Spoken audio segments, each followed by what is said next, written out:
राजस्थान की राजनीति में इन दिनों अंता विधानसभा उपचुनाव को लेकर हलचल मची हुई है। चुनाव आयोग ने उपचुनाव की घोषणा कर दी है, जो 11 नवंबर को होगा और नतीजे 14 नवंबर को आएंगे। लेकिन सियासी घमासान अभी से ही शुरू हो चुका है। आइए जानते हैं क्या चल रहा है इस रेस में। सबसे पहले बात करते हैं कांग्रेस की ओर से। पार्टी ने प्रमोद जैन भाया को अपना उम्मीदवार बनाया है, लेकिन इसी बीच एक बड़ा ट्विस्ट आ गया। नरेश मीणा ने भी नामांकन दाखिल करने का ऐलान कर दिया। जी हां, नरेश मीणा 14 अक्टूबर को नामांकन भरेंगे और समर्थकों के साथ अंता के रिटर्निंग ऑफिसर के पास पहुंचेंगे। सूत्रों के मुताबिक नरेश मीणा कई दलों से चर्चा कर रहे हैं, तो क्या ये कोई गठबंधन का संकेत है? ये तो वक्त ही बताएगा। नरेश मीणा इन दिनों कांग्रेस पर जमकर बरस रहे। प्रमोद जैन भाया को टिकट मिलने के बाद उन्होंने कांग्रेस को खरी खोटी सुनाई। इतना ही नहीं, संभ्रमता हिंसा और झालावाड़ स्कूल हादसे जैसे मुद्दों पर भी वो बीजेपी के खिलाफ वो मुखर है। लेकिन असली ड्रामा तो एक टीवी डिबेट में हुआ। जी हाँ, एक टीवी डिबेट में नरेश मीणा बीजेपी प्रवक्ता पंकज मीणा से भिड़ गए और बहस इतनी गर्म हो गई कि तू तड़क तक बात पहुंच गई। आइए आपको एक कॉल रिकॉर्डिंग सुनाते हैं जिसमें बीजेपी प्रवक्ता पंकज मीणा से नरेश मीणा को लेकर बात हुई। हेलो। हाँ जी। हाँ जी, नमस्ते सर, मैं हरी बात कर रहा हूँ भारत रफ्तार से। हाँ जी सर, अभी आपके और नरेश मीणा के बीच में बहस हुई एक टीवी चैनल पे। तो वो पंकज जी किस बात को लेकर बहस हुई थी? नहीं, ऐसा कोई बहस जैसा विषय नहीं है। राजनीति में वाणी की शुचिता हमेशा रहनी चाहिए, और जो वाणी की शुचिता कोई तोड़ता है तो फिर उसको उसी भाषा में जवाब देना भी आवश्यक हो जाता है। नरेश मीणा एक अच्छे युवा राजनेता है, परंतु उनको ना तो अपने गुस्से पे कंट्रोल है, ना शब्दों पे कंट्रोल है।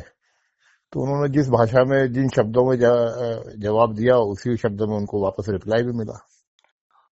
तो आप अभी तो कह रहे हो कि नरेश मीणा एक युवा है, एक अच्छे नेता है, लेकिन आप उस समय तो उनको कुछ और बोल रहे थे। ठीक है ना, वो जिन शब्दों में उन्होंने जो बोला उसी शब्दों में उनको जवाब मिल गया। अच्छा, अभी नरेश मीणा ने वो अंता विधानसभा से वो चुनाव लड़ने की बात कही है। उधर से प्रमोद जैन भाया है, वो भी चुनाव लड़ रहे हैं। बीजेपी ने अब तक अपना टिकट है वो फाइनल नहीं किया है। नहीं, हो जाएगा। अभी तो नॉमिनेशन फॉर्म भरने की तारीख का काफी टाइम है, तो समय रहते हुए बीजेपी का टिकट फाइनल हो जाएगा। भारतीय जनता पार्टी में टिकट फाइनल करने की अपनी एक प्रक्रिया है, और उस प्रक्रिया के तहत रायशुमारी की जाएगी। कार्यकर्ताओं का मन भी जाना जाएगा, साथ में विनेबिलिटी, जिताऊ टिकाऊपन भी देखा जाएगा। इन सब चीजों को मद्देनजर रखते हुए टिकट बहुत जल्दी डिक्लेयर हो जाएगा। अच्छा, तो क्या इतनी लड़ाई होने के बाद अब नरेश मीणा की तरफ देखेगी बीजेपी? नहीं, लड़ाई शब्द मेरे ख्याल लगता है कि अतिशयोक्ति होगा। लड़ाई जैसा कोई विषय नहीं। मतलब इतनी बहस कह लो, इतनी बहस होने के बाद भी अब क्या बीजेपी या फिर आप में से कोई नेता वो नरेश मीणा की तरफ देखेंगे अंतर विधानसभा चुनाव को लेकर? नहीं, भारतीय जनता पार्टी बहुत लंबी चौड़ी कार्यकर्ताओं की फौज है। बहुत अच्छे हमारे पास नेता हैं, और उनमें से ही कार्यकर्ताओं का मन टटोलते हुए वहां लोकल हमारे बूथ स्तर के कार्यकर्ताओं से रायशुमारी करते हुए टिकट डिक्लेयर होगा। अच्छा, तो एक बात और पूछना चाहूंगा मैं। आपको नरेश मीणा ने कहा था कि भैया आप तो सरपंच ही नहीं बन सकते हो। हाँ। तो उसके ऊपर आप क्या कहना चाहोगे? नहीं, वो नरेश मीणा बोलने वाले खुद कभी सरपंच बने क्या? कभी पंचायत में, ग्राम पंचायत में वार्ड का चुनाव भी लड़ा है क्या उन्होंने? या उन्हें कभी पंचायत समिति का चुनाव लड़ा है क्या? उन्होंने तो कहा था कि मैंने तो 3 बार विधायक का चुनाव लड़ने वाला हूं, मैं एनएसयूआई से मैं रह चुका हूं, चुनाव जीता हुआ है मेरा। एक 80-90 के दशक के अंदर उत्तर प्रदेश में एक धरती पकड़ नेता हुआ करते थे, उनका उपनाम था धरती पकड़। वो हर राष्ट्रपति के सामने चुनाव लड़ते थे। जब भी राष्ट्रपति का चुनाव होता था, वो भी अपना एक नॉमिनेशन फाइल करते थे। तो ऐसे तो अपने मन की पूरी करने के लिए तो कोई कुछ भी निकाल फार्म भर ले। अगली बार में राष्ट्रपति का चुनाव का फार्म ही भर दे, क्या दिक्कत है? और कम लगे तो अमेरिका में जाके भी राष्ट्रपति का चुनाव लड़ ले। तो बात यह है कि राजस्थान की जिस प्रकार की जनता का एक कहना चाहिए मनोविज्ञान है, जनता का जैसा मन है, जनता की जैसी भावना है, वो उसके अनुसार इतना एग्रेशन की, इतनी उग्रता की, इतने असंयमी शब्दों की कहीं गुंजाइश नहीं राजस्थान में।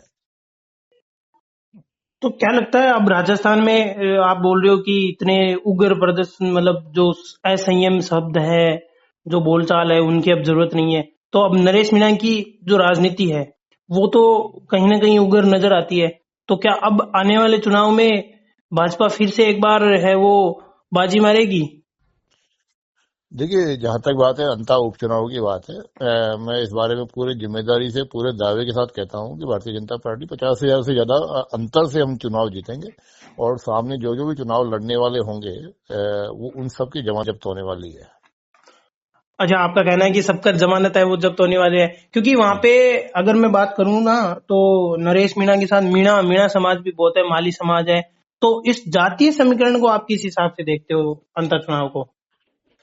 देखिए, राजस्थान बहुत आगे बढ़ चुका है। राजस्थान में जातीय राजनीति की अब गुंजाइश बहुत ज्यादा बची नहीं है। राजस्थान के लोग बहुत समझदार है, शिक्षित हैं और बहुत मेच्योर लोग हैं। वो अब विकास की राजनीति पे ध्यान देते हैं।